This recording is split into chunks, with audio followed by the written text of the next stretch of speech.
There are so many of you who, when it comes to video, you're like, I don't want to do that. Absolutely not. I feel fat today. My hair looks weird. I don't like the lighting. I don't know what I'm saying. Well, imagine if there was $100 million client on the other side of that phone. You would figure it out. Clients who come to me are putting themselves out there in a really big way than perhaps they never have. They want to be on a big stage. They want to be behind the lens. They want to be behind the microphone. That's fine if you don't want to be forward facing in your business, but somebody needs to be. People are more likely to trust other people. A business brand cannot have trust unless you have people around it. If we walk through the aisles of Target, what we constantly see are the brands of others. They're constantly doing celebrity endorsements and celebrity brands who are building products to attract people into their stores. One of the ways that my business began was I had stumbled across this little platform called TikTok and recognized this is how you connect with your customers. This is how you can connect with your team. All you have to do is get on video. People go, I don't know, video is a waste of time. Your most immediate return on your investment when it comes to video is time. Maybe you have 10 people view that video. Those are 10 hands that you didn't have to shake. The greatest influencer is you. What is the one thing you see in common between the brilliant people that you work with every day? The one thing that every single one of them has in common is Giselle Ugarte, hi, friend. it's so good to have you. I want to just start right out of the gate and ask go. you see a lot of incredible leaders you work with. What is the one thing you see in common, like the through line that you see between the CEOs you coach, the celebrities, the brilliant people that you work with every day? What's the thing that they all have in common? You are not going to believe this when I tell you that it doesn't matter if you are a multi CEO, if you've had billion-dollar exits, if you've won Grammys, if you've gone to the Super Bowl. I have a Super Bowl winning champion on my client roster right now. And the one thing that every single one of them has in common is self-doubt. And that for some is hard to grasp because you think, well, but they've done so much, they've accomplished so much. What do they have to even hesitate about? And the reality is that if you are someone who you have a growth mindset, you are constantly driven for more. You want to hit that next milestone. You want to impact more people. Then that means that you're growing. And I really believe that either you have self-doubt or you're lying.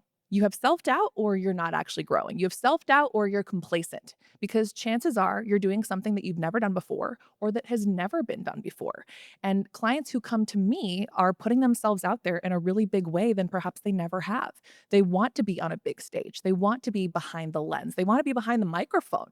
And maybe their whole life they've hidden, for lack of a better way of saying it, behind a brand or behind a company or behind a business. And now they're doing something brand new. They're talking about their personal stories. Or another thing that they have in common is perhaps they get to this place where they've achieved everything that they've wanted to, all of their childhood deepest, darkest desires. And now they've gotten to a point where maybe they've even gotten there faster than you thought you could. And now you're going, is this all there is? Is this it? I thought I thought that when I made $1 million or 100 million or when I sold my company or when whatever it was that was your dream for you, you got to that CMO position, the CEO position, you started your own company, you had 100 employees, and then you go there and you go, I thought I would be so much happier. I thought I'd be so much more fulfilled. I thought I would have something, anything, key to life figured out. And instead, you get there and go, huh. And so then you might be coming to me going, well, what would it look like if I built something for myself? What would it look like if I put my face and my stamp on something where it wasn't behind a product or a service, but I was really putting myself out there. And now I have all of these years and all of this experience where maybe there is a way that I could impact more people. Maybe there is a way that I could do more, but this time you're putting your heart into it. And this time it's not for the dollar amount. This time it's not for the accolades. It's because you believe that there's more impact that you have to make. And so that's what I get to work on. And that's where you might look at me and think, oh, social media, personal brand, like, what do you mean? Do I have to do it? You don't. You don't have to, you really don't have to do anything that you want to do, boo boo. But that's where I look at it as the great accountability mirror and also one of the most beautiful forms of personal development where I can kind of trick executives into doing it because it is a way to be able to grow in a different way. Because all of a sudden you might have those voices in your head where as a CEO, it's your job to hire yourself out of every single position. Like you have perhaps gotten a little weak in your ability to take risks, where you used to be so known for your grit and taking chances and taking every single job, and then you learned that you were supposed to delegate everything. You could throw money at everything. You could take a magic pill that might be a person to do something for you, and now all of a sudden you have to get back into that driver's seat of bettering yourself. And that's what I so love to do, but it is wild because it doesn't matter if you are building a new business, if you're building a podcast, or who knows, maybe you're taking a next step in parenting. If you are growing, if you are doing something that you've never done before or that has never been done before, self-doubt is going to happen. But the beautiful thing is that you have all these experiences to build off of, to build the confidence to then put you into that next seat, that next position, that next It's flight. comforting to hear you say that self-doubt is a common thread, because sometimes I have tons of it, and I think to myself, "Am I alone in this?" Like, I feel like maybe more people have the same feeling, but everybody now, especially on social media, makes it look like, everything's great, everything's fine, I'm amazing, I have no issues, I'm so confident and secure, so it makes me feel a little better. Well, anytime that you even have that voice in your head saying, "I wonder if I'm the only one who," I actually tell my clients that that might actually be the next thing that you should talk about, the next thing that you should share, because chances are you're not. Chances are you're not the only person who is struggling to price your offer. You're not the only person who's struggling to find the right hire. You're not the only person who maybe doesn't wanna get out of bed in the morning that you have a presentation, or who your palms get really sweaty, or you get really scared before you speak in front of a small room or maybe a large room. And when we can hear that, "Hey, you have those feelings of isolation and loneliness too," not only is that going to make somebody else go, "Oh, wow, Charles has that too? We are alike," but you can also then open yourself up to finding other people like you who you have a community even if it's one other person or two other people who Yeah. they feel the same way and can validate whatever it is that you're going through. Because if, for example, we're only showing the quote unquote highlight reel, we're doing a disservice to our people and especially to ourselves if all we're doing is showing the butterflies and the rainbows. Especially if you are someone who you are leading a company or if you are involved in any kind of sales, if you're only showing the butterflies and the rainbows, I got the sale, I got the highest offer, I got the highest price, I got well, then what ends up happening is you're creating this flawless journey that just isn't real. And then it's no wonder that every single person who goes after you feels ashamed, frustrated, guilty, like they have no one who they can talk to. We hear so often entrepreneurship is a lonely place. Like, how many times have you heard that? Or it's I mean, it is, it's yeah, very lonely. lonely at the top. Like, we hear that so often.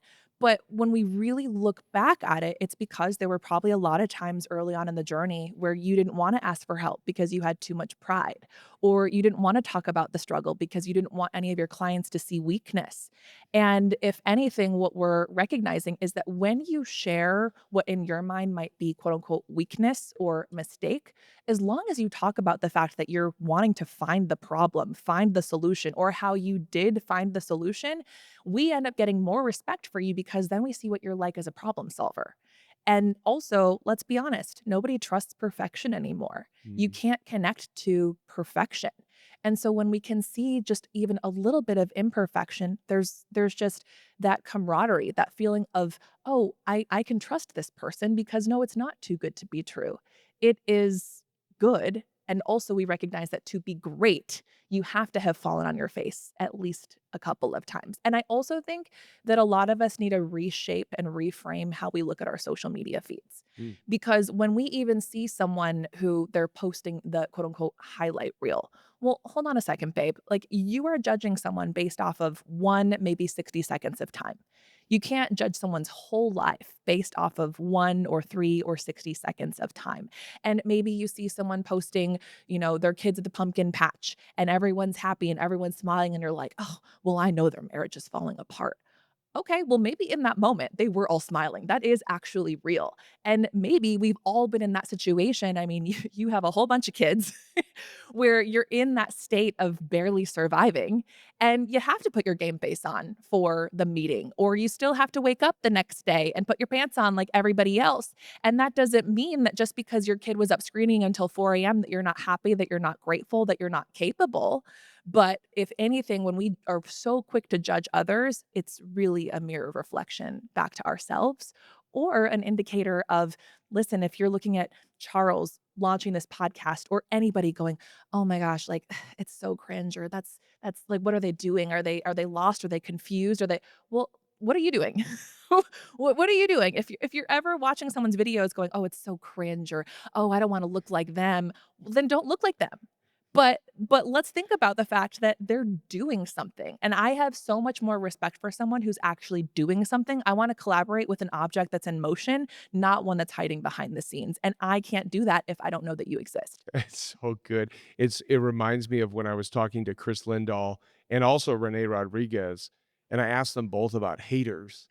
And it was interesting because they both kinda had this very solid, like, they've been hated on for years, right?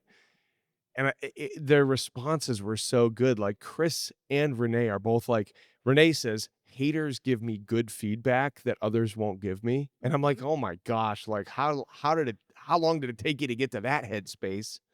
And Chris Lindahl's like, "I love it. It just pumps me up, like, it gives me energy." I haven't had any haters yet, but I That you know I of. will be calling you when I get my first haters.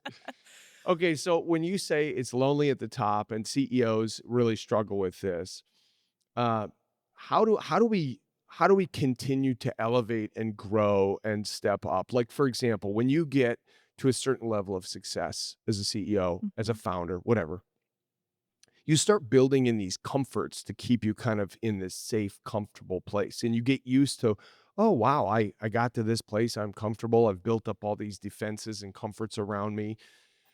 How do you shift into the next gear, right? You coach people on this. How do you mhm, shift into the next gear and feel that discomfort again and feel that uncertainty again and turn a page away from your comforts and go to the next level? That's at the heart of what I'm thinking about these days. mhm.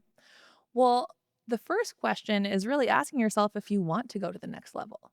Because as a CEO, you have ingrained in your brain of I'm the visionary. I'm the one who I'm supposed to keep things going on to the next thing. You have that overachiever mentality of what's next, what's next, what's next. For sure. And honestly, sometimes with my clients, I have to really ask, well, do you really want to go to the next level? Have you had some time to even enjoy or celebrate what it is that you already have? And is what you're wanting to do next, is it purely for validation or is there still something more? Mm, Is there still untapped potential? Do you have more gas left in the tank? Because that's personally my biggest fear is, we don't know when our last day is going to be. And have you activated your full potential or do you still have something left? And so honestly, sometimes the answer is, hey, the next level for you might actually be taking a pause, might actually be focusing on your family, might actually be not traveling as much, or it might be, hey, why don't you finally spend all of that money that you've had in savings and take that dream vacation? Because what are you waiting for? What is that? But if you're going, "Nope, there's this fire on my heart. There is this pull on my belly, like I'm supposed to do something else," then the first thing we wanna do is get really clear on what that is. And that's something that not just leaders, but all of us really struggle to get clear on, well, what do we want? And then we end up having anxiety and depression because we know we want something more, but we don't know what that something is. And so every single day we're running on that hamster wheel where we're constantly booking, we're constantly busy, we're constantly taking on more projects or more companies or more investments. And even though we might be going further in terms of what our bank account looks like or how many employees we haven't actually moved the meter of life in terms of fulfillment. So that's part of what I do as a coach and where we go a little deeper to figure out, well, what does next level actually look like for you? Is it building a new business? Is it working on your personal brand? Are you wanting to share information with other people? Are you wanting to make an impact? Getting really, really clear about what we want and how that actually fits into your life. Because one of the other things that we can struggle with as achievers, I know that I've been here, which is where I hit the target, I get the job, I get the client, but at the expense of what?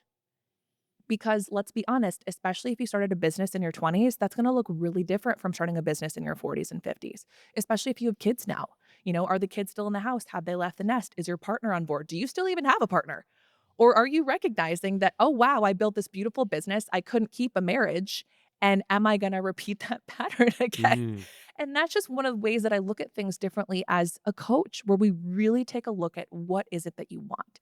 But I personally, when we look at confidence, I geek out about this word. Can we geek out for a second, Charles? Okay. So when we think about the word confidence, the prefix con, do you know what that prefix means, It's Charles? negative. No, No. it means with or together. See, I think of the list pros and Right. cons. Yeah. Okay. When it's a Con prefix, like Spanish, right, con. right, or like con man, we think Yeah. of something no.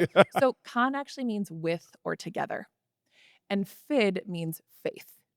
And when we're thinking about confidence, when we think about the with or together, the way that I think about it is, who is it that you need to get on board? And so sometimes that is marrying, and we're gonna get a little woo-woo here for a second, so stick with me, CEOs, like, just stick with me here. Your external self and your internal self. Are they hand in hand, or are they in resistance? Where there is that self-doubt that is keeping you back. Or, for example, for some of you, the with or together, it might be you, and if you believe in a higher power, if you believe in God or something spiritual, God's mission for you, God's calling for you, God's potential for you. The with or together might actually be you and your family, or you and your audience. But what I always want to remind anyone of is that when it comes to confidence, the difference between confidence and arrogance is that with confidence, you're not doing it alone. You can't do it alone. You have to have your own faith within yourself, within your God, within the people around you, the people who you want to do it for. And that full on faith of whatever you're doing, you have to go full force. And one of the best ways that you can build confidence is with our own selves. One of that, I'll go back to that inner outer because I might have lost you for a second. So the inner outer. Charles, have you ever had that friend, or maybe you've been that friend? I know I've been that friend who someone will say, "Hey, Giselle, do you want to go out to dinner on Friday?" And I'll be like, "Yeah, absolutely." And then Friday, 5 p.m. rolls around, and I'm like, "Ugh, I'm so sorry. I have to work really late. I can't make it." Okay. How about next week? Yes, next week. Absolute rain check. Let's do it. Next week rolls around. It's 5 o'clock. Oh my gosh, I'm so sorry. I totally forgot. I had to go pick up my kid at school. Okay. Next time, yeah, we'll figure it out. Let's just email back and forth. And the next thing you know, it's weeks, months, you find out that your friend had a party, you weren't even invited. Mm. And he's like, "Well, dude, I keep trying to get together with you, but you always cancel at the last minute. I'm not like, why would I invite you? It just seems like you don't even want to go anymore." That's how I also view confidence. That's the with or together that I'm talking about with your external self and your internal self. What do I mean by that? Your external self says, let's film a video. Your external self says, let's start a podcast. Your external self says, let's start a business. Your external self says, let's post to LinkedIn. And your internal self is like, yeah, let's do it. Like, I'm so excited. Let's go. Let's go. When are we going to do it? And you're like, tomorrow. Tomorrow rolls around. I had this meeting. I can't do that. All right, well, what about Thursday? Yeah, totally Thursday. We'll do it. Thursday rolls around. You don't do it. Then you go weeks. For you, it might not be the LinkedIn post. Maybe it's going to the gym. Maybe it is a So date at setting an appointment with yourself is the exactly. first and most important, Yes. So setting an appointment with and yourself, staying true to it. staying true to it, and calling your So shot. how do I develop the discipline muscle to do that when I'm my whole life I've been putting myself second or third, and I get the family and you got the kids and I got work and all this stuff, and I booked this thing to do the gym or self-reflection. How do I strengthen that muscle of being consistent with myself? Mhm. So, 2 pieces there. Number 1, you have to define what consistency actually is. That's another trap that we get into with confidence, is we say, "Well, I wanna be consistent." Well, if you're consistently flaking on yourself, you're actually being consistent. You're just consistently flaking. So, a great way to do it is finding a coach or finding a trainer, whatever it is for you. And maybe it has nothing to do with your activity. In fact, with a lot of my clients, I go, let's start with the physical. Let's start with your energy. Because if you're exhausted, that's going to show up in everything that you're doing. If your calendar is chaos, that's going to show up in how you're showing up to your appointment to set the video. So let's figure out, where can we find a quick win? It might be sticking with the 6 a.m. workout. It might be waking up 30 minutes earlier. It might be making sure that you have your meditation in the morning. It might be making sure you have time with your kids in the morning or with your wife at night. And how are you making sure that you're setting the appointment, you're putting it on your calendar, making it sacred, and you're sticking to it? It could also be, for me personally, I believe it's so important, if you're a leader, to constantly be doing new things that make you uncomfortable. So when I moved to Texas, I did the most Texas thing I thought to do, which was I decided to start taking shooting classes. So I went to the gun range, I got a coach, and it was so initially I was like, I'll just do one, we'll see how it goes. But I so loved for me that this was something that I knew nothing about. I I really had no experience at all, knew nothing about the sport that it is.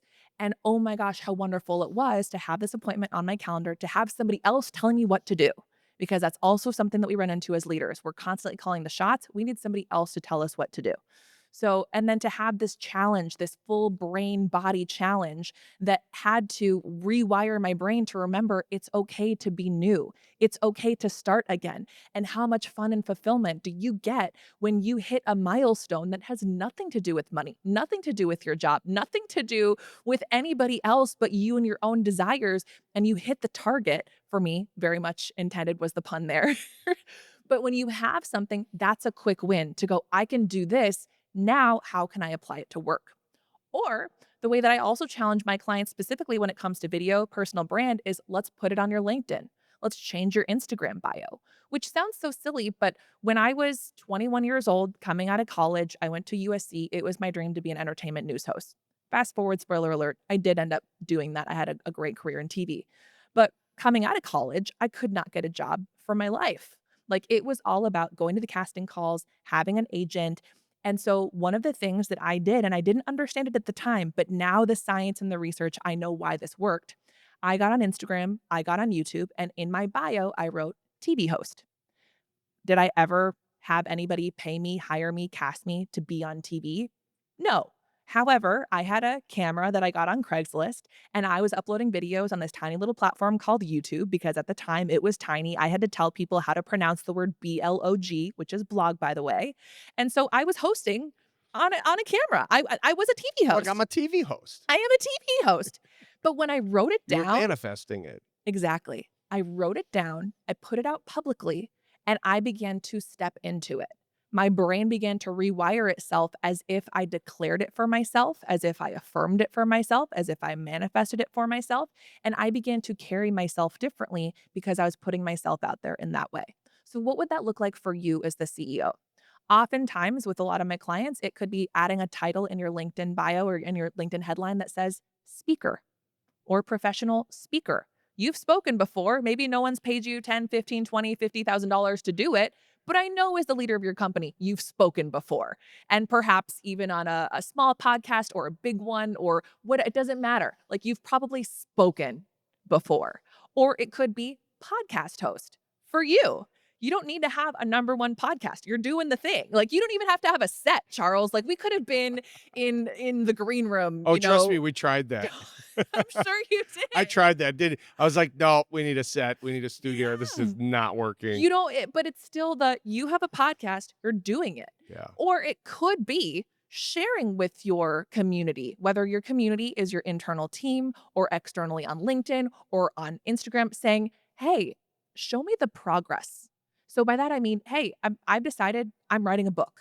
Hey, I've decided that I'm going to spend 1 day a week starting whatever that new project is." And one of the mistakes that a lot of us who are old fashioned have made is we think that we're not supposed to talk about the book until it's done. No, share the progress. Show me what it's like to build. Show me the ups and the downs. Just like your favorite TV series, how you're so committed to your favorite character, you want them to win, especially when they keep getting knocked down. Like, why do we think Rocky was a success? Everybody wants to cheer for the underdog. And also for you as a leader, no one sees you sweat. You know, no one very, very rarely does anybody in your company see you sweat anymore. And chances are, if you're established, the people who are getting hired now, they have no idea what it was like when you were at the bottom. And it's so healthy for your team to see you sweat.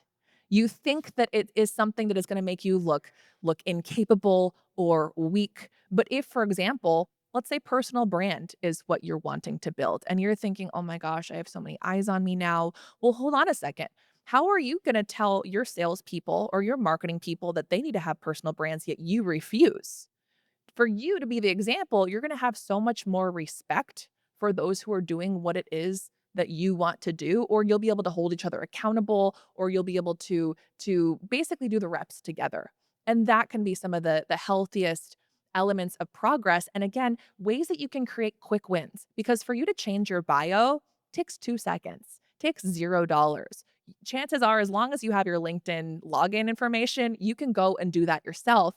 But those are the tiny little wins that stack up that help for you to, again, going back to the with and the trust and the confidence piece and with and faith and the confidence piece. It's you learning how to trust yourself again and to remind you of what you were made of 10, 20 years ago when you had that grit, when you were so hungry, when you were so curious, when you loved learning, when you looked forward to falling on your face because it meant that you would never make that mistake again. You would learn how to do it and better. And you would be able to set yourself apart from anybody else, any of the other competition because you knew how to handle the problem before it was even a problem. Okay, so that makes me think about this idea of comparison and getting started, Yeah. and those are kind of related Yeah. because I remember not so long ago looking at starting a podcast and going, I'm such a fan of Joe Rogan and Stephen Bartlett and all these brilliant people who have done a great job in that medium. And I think to myself, is it too late for me to start? Like, not just in the ecosystem, but in my own life, So how do I get over the like, oh, I'm too old. I'm in my 50s or 60s or 70s. And deep down, I really do want to do this, but maybe maybe it's too late. Well, how did you get over it? You found your way here. Well, I don't think it's too late. But there's Good. a lot of people Yeah. who are of the Yeah. mindset, like, "It's too late for me to get going on that," Right. right? But it's not like you're playing basketball for the NBA, Yeah. right? Like, I think you could be any age and do Of this. course, of course. Well, and really that was my friend invitation to you to go, Charles, like, even, as an example of what we're talking about right here, talk to me about that moment. Like, I wanna hear about that moment of how did you talk yourself out of it? Or who did talk yourself out of it? Or how did you go where was that glimmer where you said, "It's not too late, let's do it." Every marketing effort that we have done, so we built a tremendous company, but every marketing effort that I have done has been a massive failure, except for building a great sales team. That has been our marketing for 20 years. And every marketing thing that I've tried has been like, it's never been like all in. It's always been like, well, we'll just try that PR firm and see if we can get in the news. And we'll try making a new anthem reel or video for the company. But I've never just like jumped all the way in and been like in the very beginning of my company when I had that like, I got nothing to lose. Let's just go all in on this. And so there came this point, I don't remember when, it was recent, maybe 3 months ago, 4 months ago, where I had this epiphany that I go all in on everything except this one little corner called marketing that I'm scared to death of. And I finally was like, once and for all, I've had it. Like, that's it. We're going all in. We're building a YouTube channel that's not this. We're building a podcast that you sit with me here today. And I have huge vision for it now, but it was very scary and it took a lot of convincing of Mhm. other people in my company, especially my leadership team, who's like, "Well, we've seen the other marketing efforts you've done. So, are you sure, Charles?" And I'm like, "No, I really am serious. Like I know I can do this." So, here we sit, Mhm. a while later, but I was scared to death and I Mhm. was insecure. I still, right now, I'm insecure about this because I think to myself, okay, so once I burn through my personal network of brilliant people like you and Renee, like now you're out in the ocean and you got to find people who don't know who you are. And they're like, who the hell is Charles? And why should I come on your podcast? They give you a minute of my time, you know? Well, and who said It's you have scary. to? You can do your podcast however you No, want. I want Michael Jordan. I want Matthew McConaughey. Like, Go. I want all the big ones, right? Like those people have so many amazing stories. So I've got huge ambitions for it, but it scares the crap. Like you were saying earlier, and it made me feel better when you started out by saying everybody has those insecurities. Mhm. Because deep down, like this scares the crap out of me. Yeah. Like it actually is like scares the crap out of me. I got all these great people here in the studio supporting me and backing me up. but it's still scary. Yeah, and Eh it's not even a but, and yeah, it's still scary. it's It's like very scary. both coexist at the same time. Yeah, And yeah. now, do you feel better? Well, I feel like I have a new re I have a renewed sense of excitement for the business, right? Like, I'm like, "Well, what if our podcast goes big and CEOs that have huge events are like, 'Why aren't we working with Charles and his team?'" You know, so, like, I see the possibility and it's exciting, but at the same time, it's so much work. I had no idea how much work this was gonna be. This is multiple full-time jobs on a team of people. So it scares the crap out of me, but I'm Mhm, extremely optimistic and it's given me a renewed sense of excitement. Like it gives me those butterflies from the early days when you're first starting out and you're like, I don't I don't know what exactly we're going to do, but I know where we want to go, mhm. you know, so it is, but I think about like I found myself getting into this comfort. Like I have built a very successful company with incredible people. I have worked myself out of a job, many jobs. Many. And I'm like, how do I create a new job for myself? Like, what am I going to sit around and twiddle my thumbs? Like, walk around the office? I drive people nuts because I just walk around the office, like, what are you doing? Oh, that's cool. They're like, you were just here 20 minutes ago. I'm doing the same thing, you Get out of know? here, dude. Yeah, like, come on, I'm doing my Bro. work. You're paying me to do this. So I have worked myself out of lots of jobs. So I've created a new job, which Mhm, in doing that has created all these other jobs to join me. And it's exciting. It feels entrepreneurial again. It's like it's a new thing. mhm. Wh- what would you tell somebody that's in my seat who thinks that they don't have what it takes to do it? What would you tell them? Well, if that's your thinking, you're probably gonna be right. How And do I get over and that? so what we go through there and there you mentioned the comparison game. So let's talk about that first. I wanna go back to that. And even before that, I wanna honor you for opening up in that kind of a way. Because I promise you there were people who were in this room who their respect levels for you went up, and also just your appreciation for their work, that's something that we can all appreciate. And also, there are probably people listening to this who are thinking, "Man, I didn't think Charles was scared of anything." He walks in with these suits and, like, it just always looks like he has everything put together. His family looks so happy. He's living the farm life. He's got it all. And to then be able to hear like, "Oh, whoa, that's pretty crazy." And I can think about like, let's talk about that place of comparison, which we all fall into. But oftentimes we hear this phrase, comparison is the thief of joy. I completely disagree. Comparison, if we look at the definition, again, I geek out about communication and words and language. Can you tell? Comparison, by definition, it's not a superiority complex. It's not a hierarchy system. It's not a ranking system. It is quite frankly taking two different objects or two different people and seeing how similar or dissimilar they are. Now, let's think about what else that is. Well, when you feel a connection to someone, it's chances are it's because you feel like you have something in common with them. So when it comes to comparison, there's a very fine line because between what can turn into inferiority and what can turn into inspiration. And what it comes down to is you recognizing what you bring to the table. If you come to it with a place of lack, yes, it's going to be a thief of joy because you're going to go, "Oh, Charles has this, I could never." Oh, Steve Bartlett has that, I could never. Oh, Matthew McConaughey lives in that kind of a house, I could never.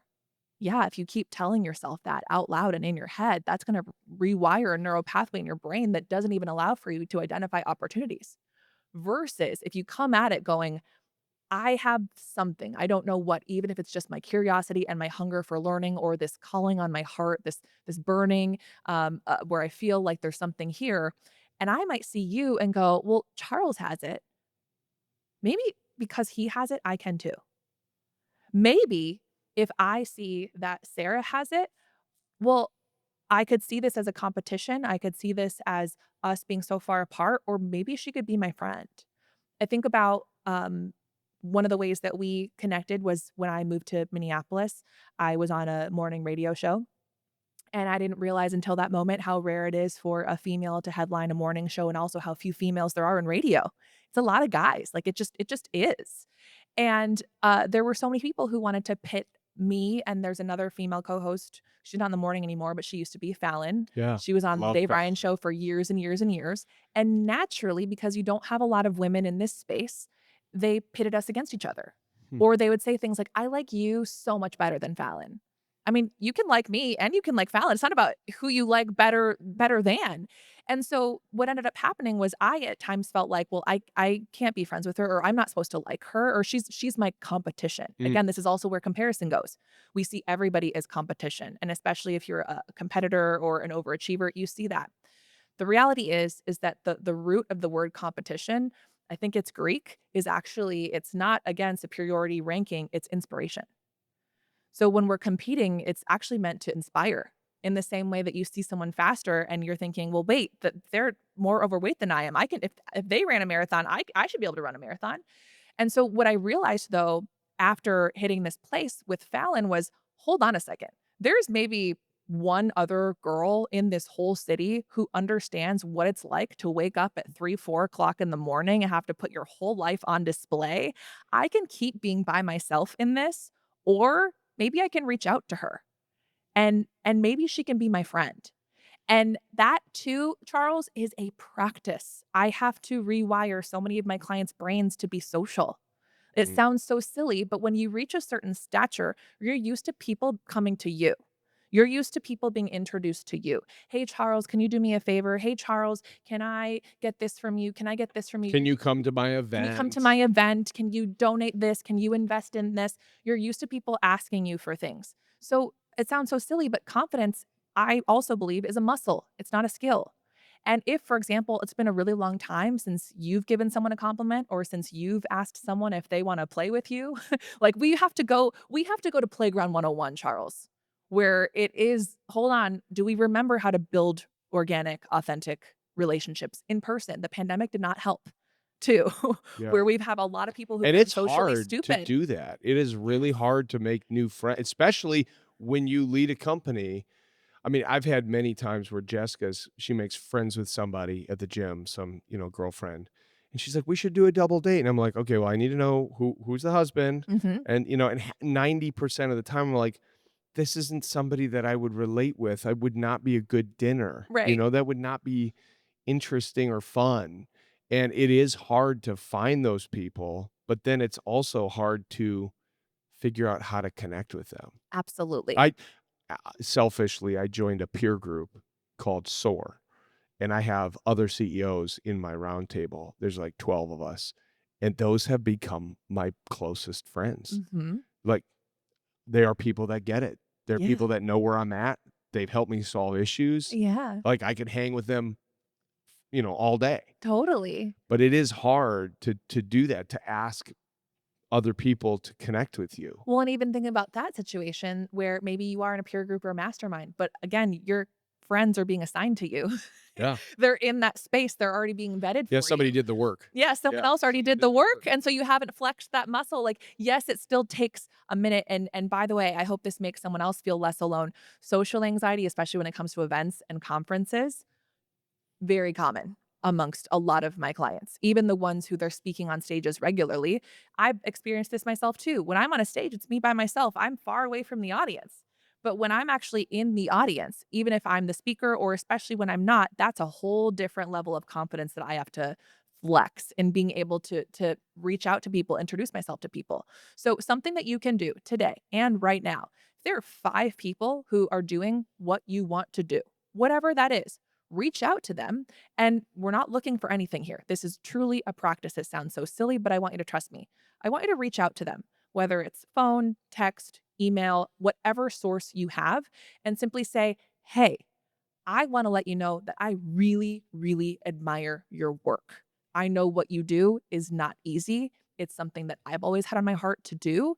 And I want you to know that there is someone who is watching you and is feeling so inspired. Ultimately, what you're doing is practicing gratitude, but it's not just in a, hey, you're awesome, thanks. I want you to truly practice it, like with your whole body, in your words of appreciation to somebody else, and you're not expecting anything in return. If anything, especially if you're a CEO, say, is there anything I can do to bring value to your life? Is there anyone who I can connect you to? Start with value so that perhaps you can create a friendship or a relationship. But if nothing else, if we're thinking that you're really lonely in your space, okay, are you actually lonely or do you not want to make friends? Because so many of us, when we rise up the ranks, we end up forgetting how to flex that friendship muscle It's true. and how to ask for help, how to ask for friendship, how to have, especially with a lot of my male clients, how to have a dinner or a workout or something where you're not talking about deals. You're not talking about business. You're asking how the other is doing, or perhaps you're talking about your family or your faith or your feelings. God forbid you have feelings, Charles. Me? Your I don't fears. have feelings. I don't know what you're And talking it about. sounds so silly, but it's a practice. And it's something that we have to think about regularly where it's not just about taking the big, massive action. Yes, that's there. And I know that you talk to a lot of doers on this too. And so that's why I also wanted to take this as an opportunity of like, let's focus on what's happening up here. Let's focus on some of those in between moments that if you're feeling a disconnect or a pull or a refusal or can I really do it?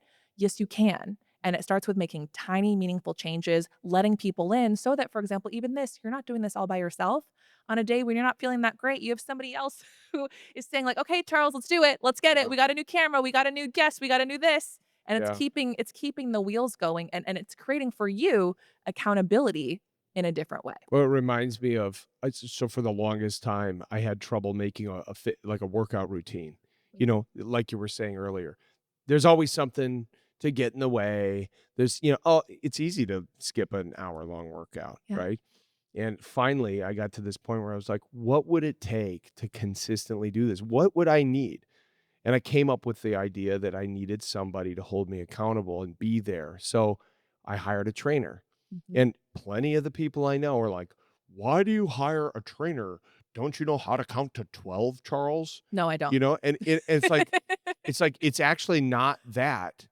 It's the fact that there's an appointment with somebody who's I know is going to be there waiting for me to show up on time Mhm. to get it done. And that accountability piece was like the biggest hack for me, was like it doesn't make me weak. It's just filling in the gap to make sure that I get it done and have somebody there to make sure that I do it. And the trainer's also gonna go, okay, you did 12, but you could do four more. I hate when she does that. Right. Or, okay, now give me the push-ups. Or hold on, your form isn't exactly as it should be. Right. And when I talk about confidence being a muscle, that means that you have to push yourself to a point to where you break into that next level, whatever that looks like for you. Mm. And I love that you brought up the personal training because someone might say, "Oh, well, I tried videos, it didn't work for me." What? Like, well, hold on. If you went to McDonald's and got a salad, are you gonna be in the best shape of your life? If you went to the gym once, are you gonna have, like, the most awesome glutes you've ever had in your life? No. Even if you went for 30 days, you still probably wouldn't be in the best shape in your life. You'd be in better shape. You'd probably learn some new exercises, you'd learn some new things about yourself, but you probably wouldn't even have that as a habit yet. It would still take you a moment. You're still probably feeling really sore the next day. And that's the thing too, where we think everything's gonna be easy because, again, we get into that place of the CEO mentality of everything's supposed to be easy. Like, I'm supposed to be delegating everything. If I'm not in my genius zone, then I'm holding myself back. If I'm not in my groove, if I'm not in that flow state, then I'm doing something wrong. Mm-mm, no, because if we think about working out, when you're lifting those weights, like, it's not fun. It's very uncomfortable. You're sweating, you're grunting, like, again, you're feeling it for a day or 2, maybe 3, and then you come back, and we need to think about our brain in the same way too, Mm. of how we're pushing ourselves, how we're getting uncomfortable, and leaning into flipping it. So, for example, if you're in that place of, "I don't think I can do it," what's the reverse? I can do it. I can do it and be awesome at it. I love doing it. Those things, saying them out loud, I go back to an example too, Charles, where I lived in LA for 10 years. I was in LA for 10 years where it's 72 and sunny all year long. And then I moved to Minneapolis. It's not 72 and sunny all year long. And I kid you not, and I'm so embarrassed to tell you that when fall came, I cried every single day. Like the seasonal depressive disorder, whatever they call it, the sad thing, like, it hit me. I cried every single day, and I was on morning radio at the time. So I was waking up at 3, 4 o'clock In in the the morning dark. in the dark, and then I would stay at the office because I was trying to get a leadership position, and I'd go home in the dark. So it was dark all the time, and I was nursing a breakup. Like, it was just awful. I was crying every day. So the following year, I said, "You know what? If I'm really gonna stay here and try to live near my family, I need to figure out if I could really make this work for me. Let's see if I can mind over matter my way out of winter the same way that I do out of doing an extra squat or doing an extra set or whatever it is." And so I decided every single day I would wake up, and anytime I was tempted to complain, even in my own mind, I would say and out loud the total opposite. So if I was thinking, I hate the cold, I love the cold. If I was thinking, I hate these stupid boots, I love winter boots. I love scraping the ice off of my windshield. I love seeing my breath and coughing on it when I step outside. I am so happy in the dark. And about 40 days after that, Charles, I will never forget the actual moment when I woke up, I left my house, I opened the door, the cold slapped me in the face, and it felt good.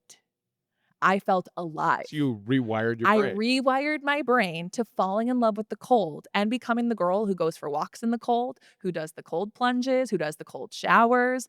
And it sounds so silly, but if you're telling yourself, I can't do it, there's always going to be a part of you that believes that you can't. That's also why we sometimes hit plateaus in business, where if you keep hitting the same money marker, or if you keep on struggling with the department, if there's still something inside of you that believes that you can't do it. And so we have to rewire it. Otherwise, it shows up. Even if, for example, if we say, and notice when I said I can't do it, my whole body changes. Even when we're filming, if my client messes up on a word and maybe she says something like, "Oh, I'm so sorry." Did you see how my body just went, You slumped. I slumped? Well, that's us telling ourselves that we did something wrong or that we are wrong. Versus when we shift any of that. All right, next time.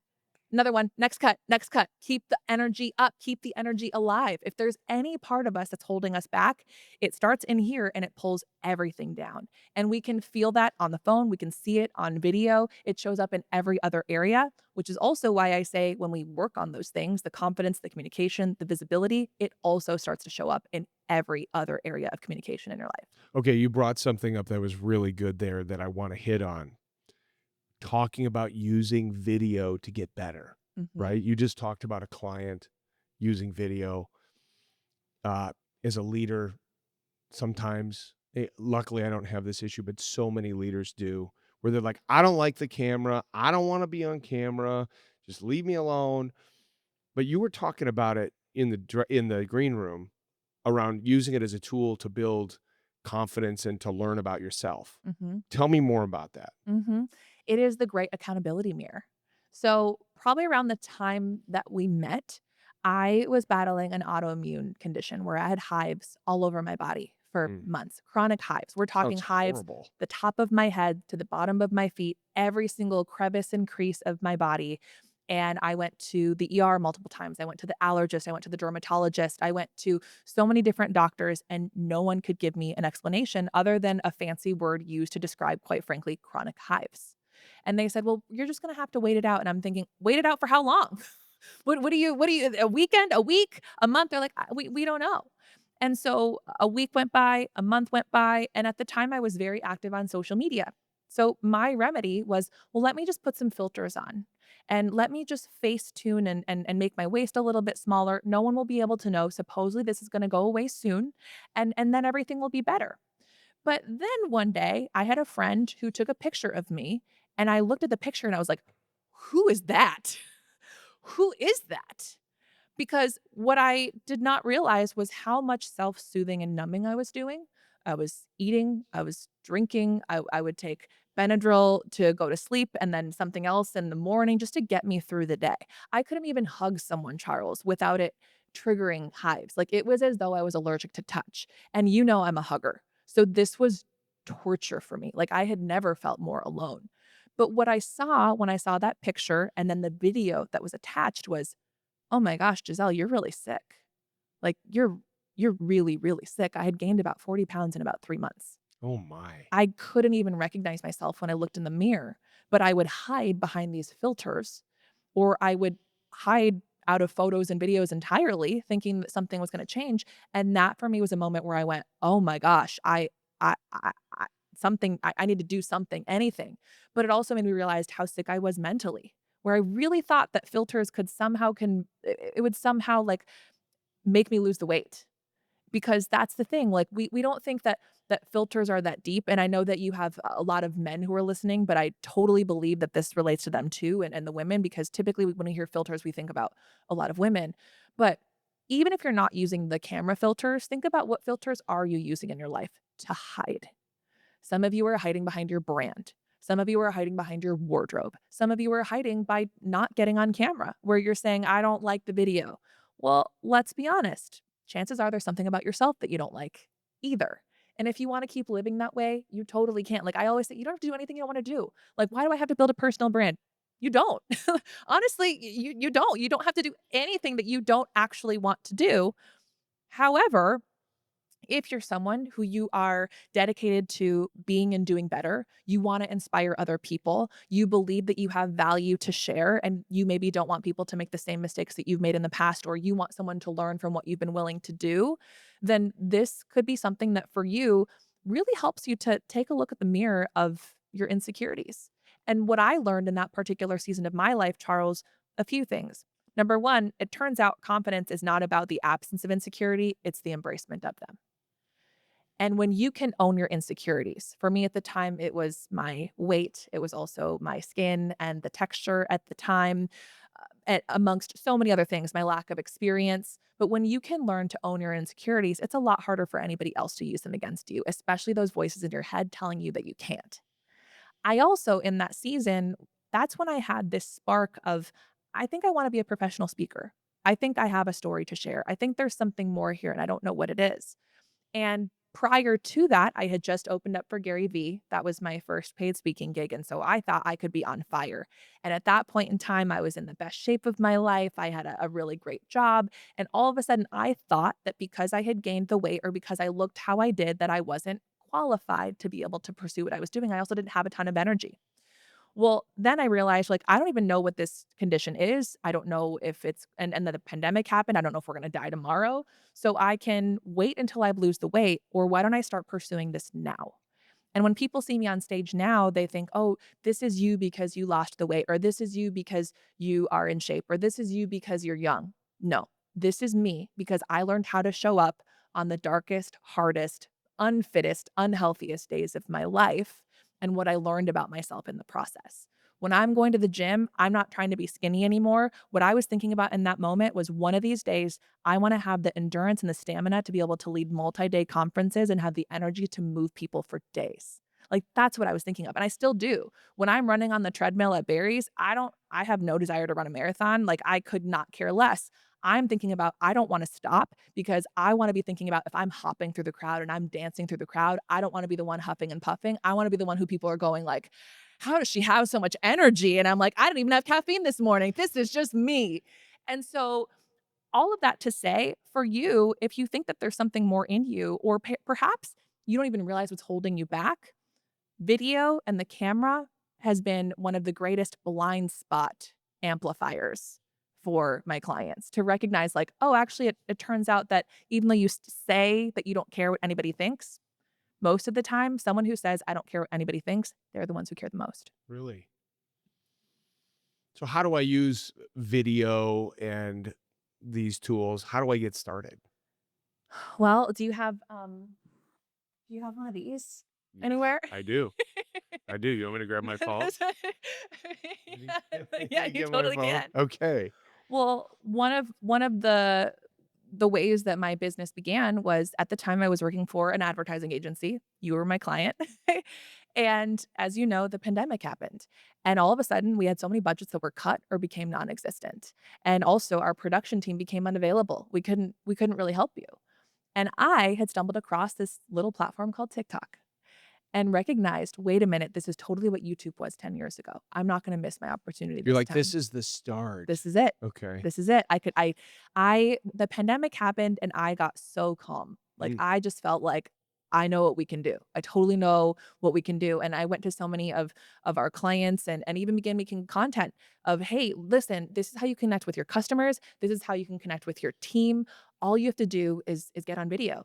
And I had so much pushback of like, I'll do anything but that. Like, no, absolutely not. Why? Well, because some people fear public speaking more than death. Because of all the things that we talked about, where you're not used to trying anything new, where now the pressure seems so much higher because all eyes are on you, or some people don't like what they look like or what they sound like. So the first thing that you can do is make friends with the person who's on the other side of that camera. We've had, if you've done any form of personal development, you perhaps have heard what it's like to talk to yourself in the mirror. And chances are it's been a while since you've checked in with yourself. So what I will do, go ahead and open up your camera. Okay. Now it's gonna be a little different with you, Charles, because you have a whole production team. You make videos on your phone and all of the time. So if anything, this is gonna be you're gonna be my handy dandy I'll assistant be your example. demonstrator, my Yeah. example, Yeah. and I'm hoping that anyone who is listening to this or watching to this, you can play along. Okay. So So get open up out your your phone. phone, Okay. open up your If camera you're now. driving, pull If over. you're driving, Or pull pause over. it and come back. Yeah. Put some clothes on, put it in selfie mode Okay. On video. on video. Okay. So I wanna see you, I wanna see your cute little face. Okay. Usually the response is like, "Oh my gosh, that's what I look like." Yes. Yeah. It totally is. That is exactly what you look like. Sometimes I look at it and I'm like, oh, we're gonna do this later. Yeah. But if you had a client or a team member say, "Hey man, I have an $100 million deal for you. Can you meet me at Starbucks in like 30 minutes?" You would do whatever it took to walk, I swim, put some pants fly. on. You would do whatever it took.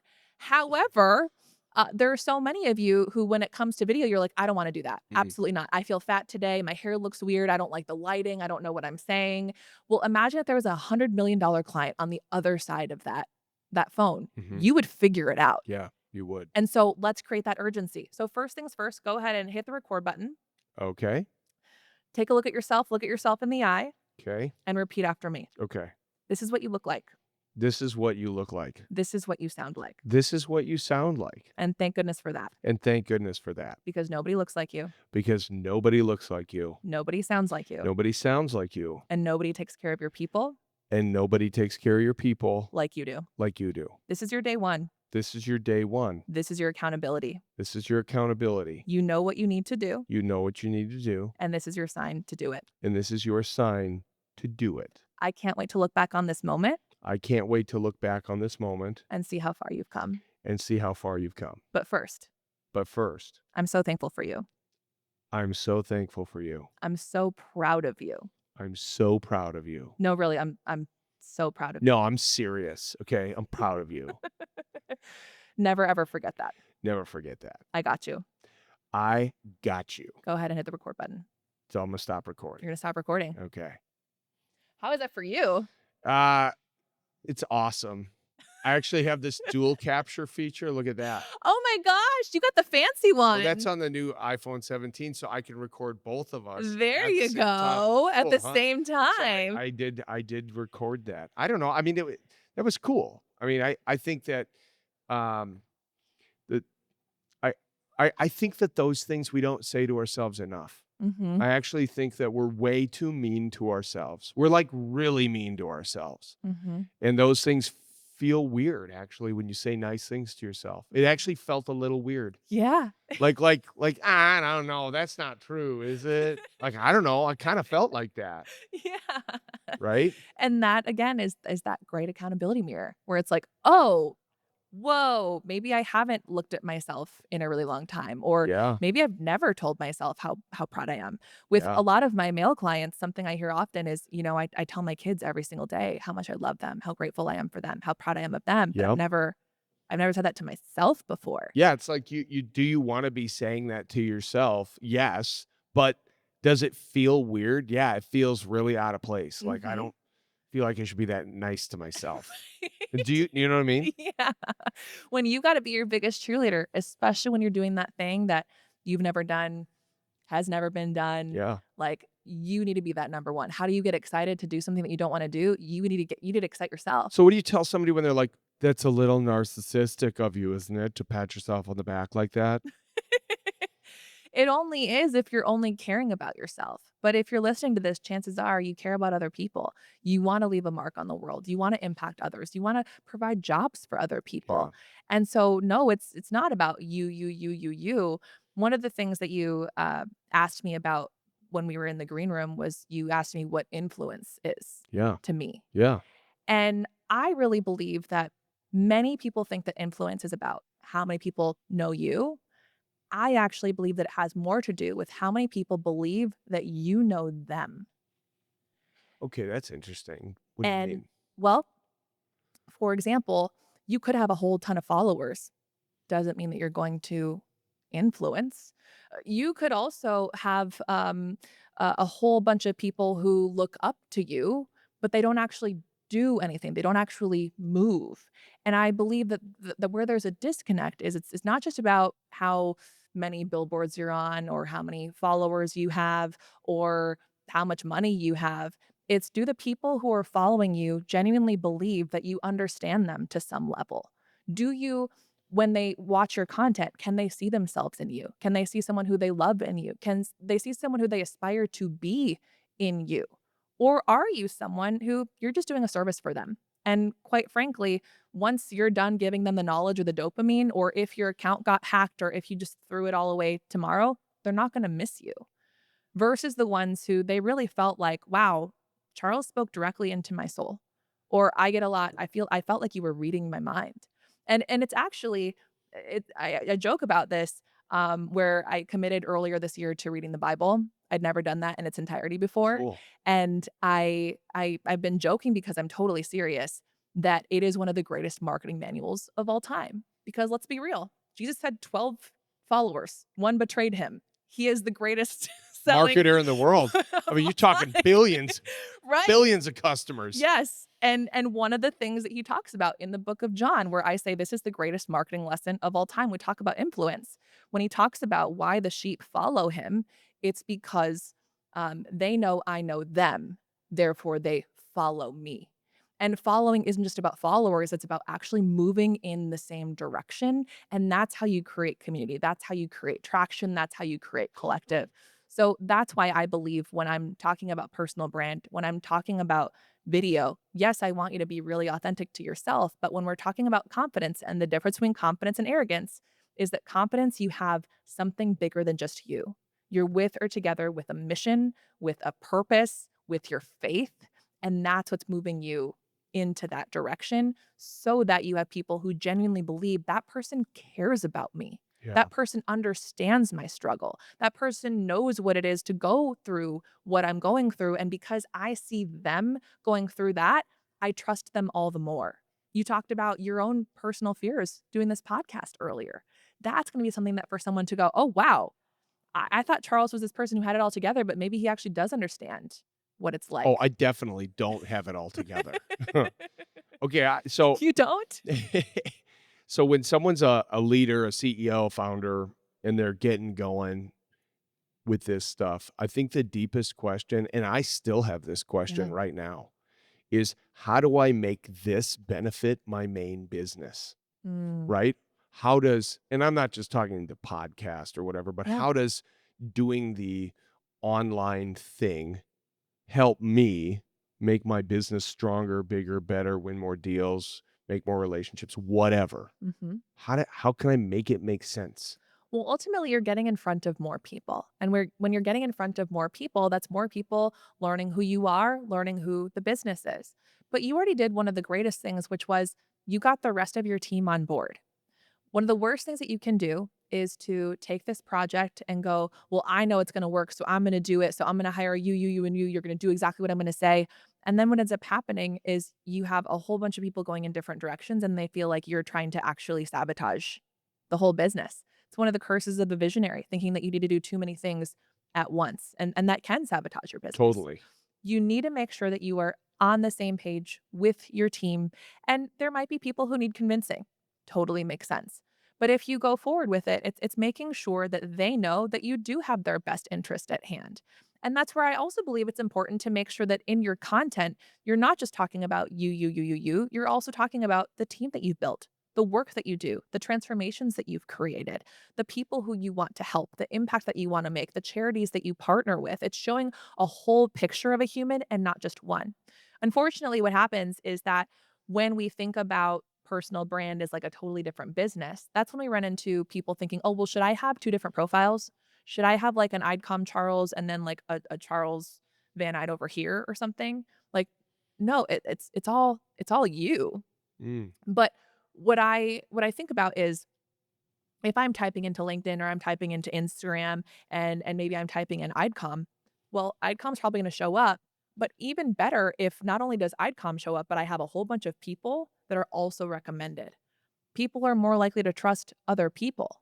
And that's where I like to describe the difference between a professional brand and a business brand. Do you know the difference? I would love to hear it. Okay. So a I mean, I biz have my Yeah. assumptions.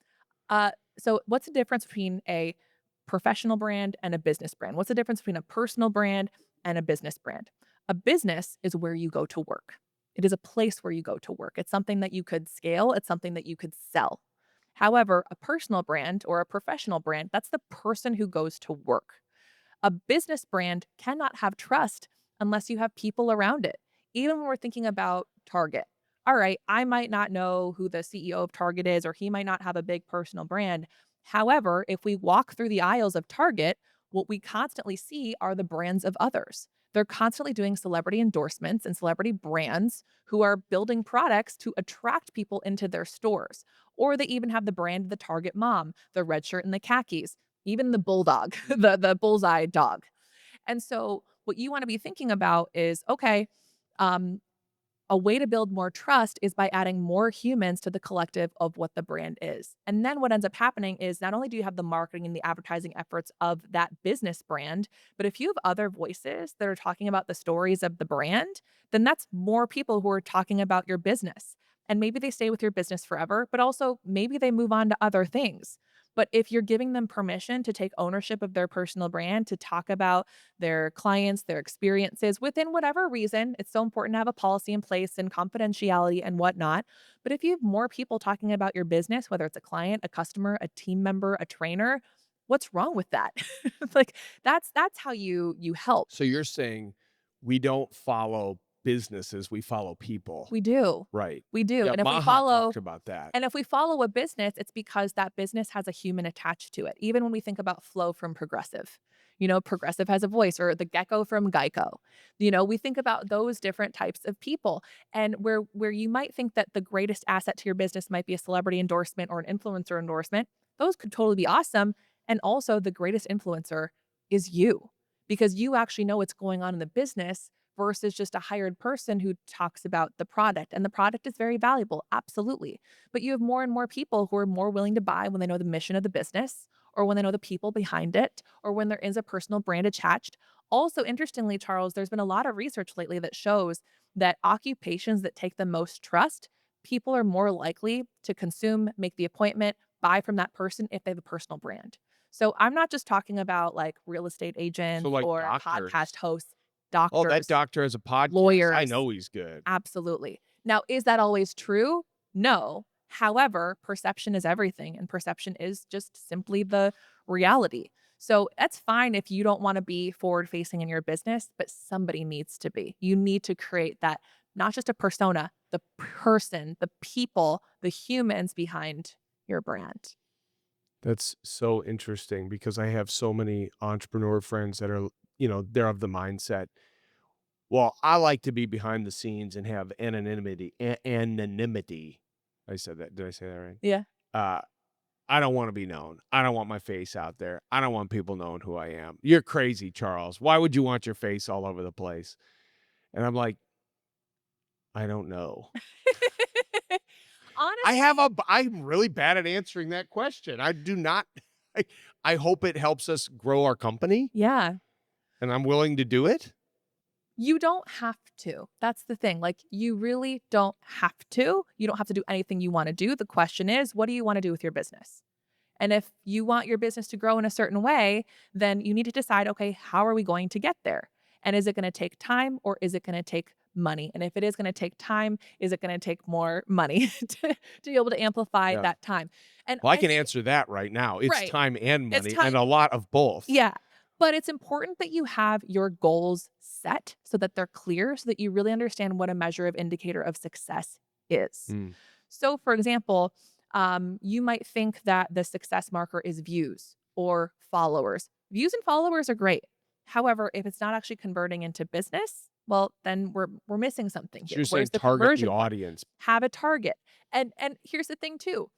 Um, I think it was even potentially you who told me this or someone else, but I definitely had a friend or a client who told me, listen, I don't care if anyone listens to this, and this was with an old project that you had, so it has nothing to do with this podcast whatsoever.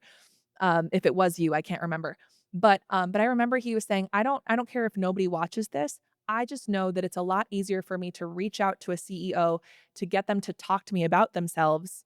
And that can be my foot in the door with meeting them, understanding them versus me sending a salesperson their way and trying to do anything else. And so if I can have this moment, this interview, this awesome footage, then I can serve two purposes. One, I have a warm entry into someone who I actually want to work with and be friends with. But then two, I can help share their story. I can share my story. I can share this conversation. So what for you is a metric? Is it more introductions?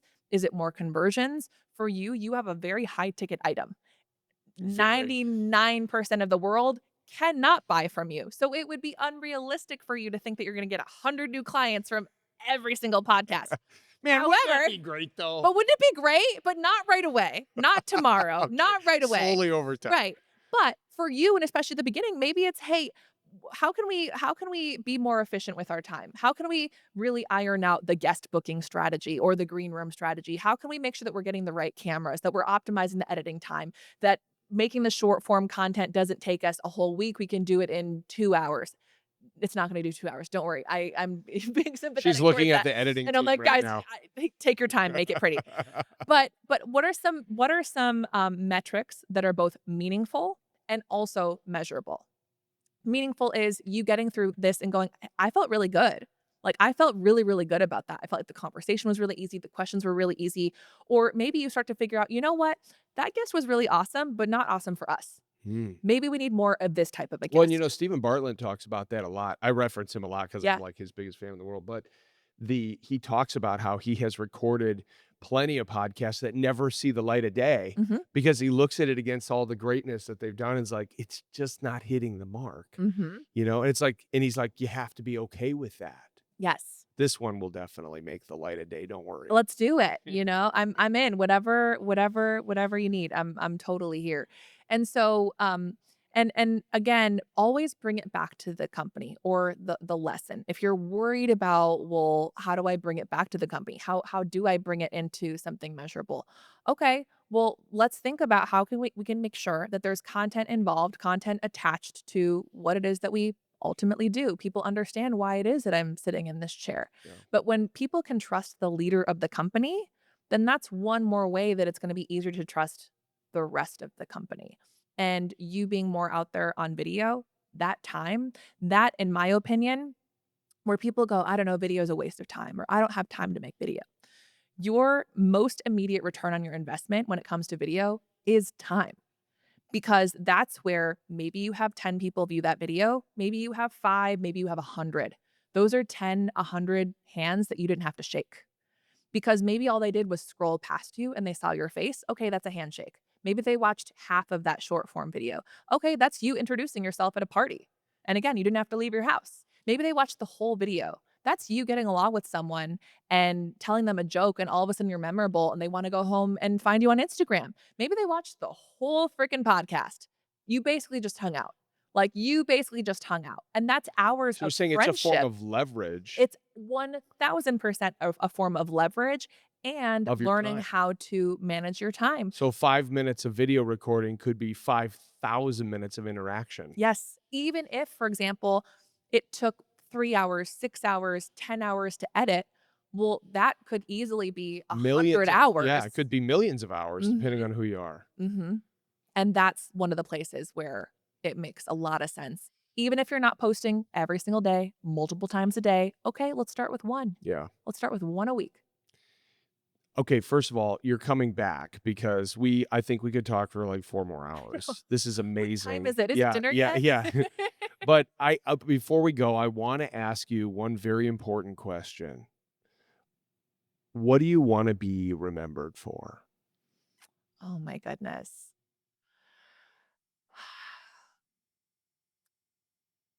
I want to be remembered for the faith that I had, both in God and also what I put into others. I wanna be the living, breathing example of that person who she helped me to see what I couldn't see in myself, and it unlocked something in me that I didn't realize I could do, but was made to do this entire time.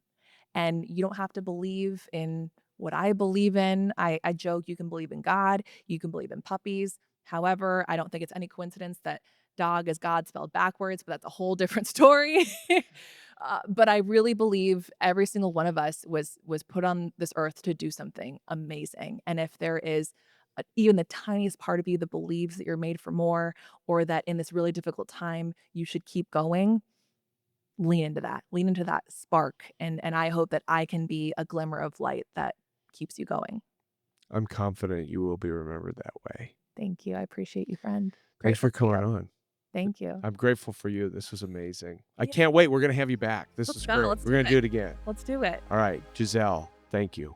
Hey, if you like this episode, make sure you subscribe, share it with somebody you like, and of course, make sure you check out my company, EideCom. We produce conferences and events all over the US, and if you know of a conference or an event that's looking for the best company in the business, check out eidecom.com.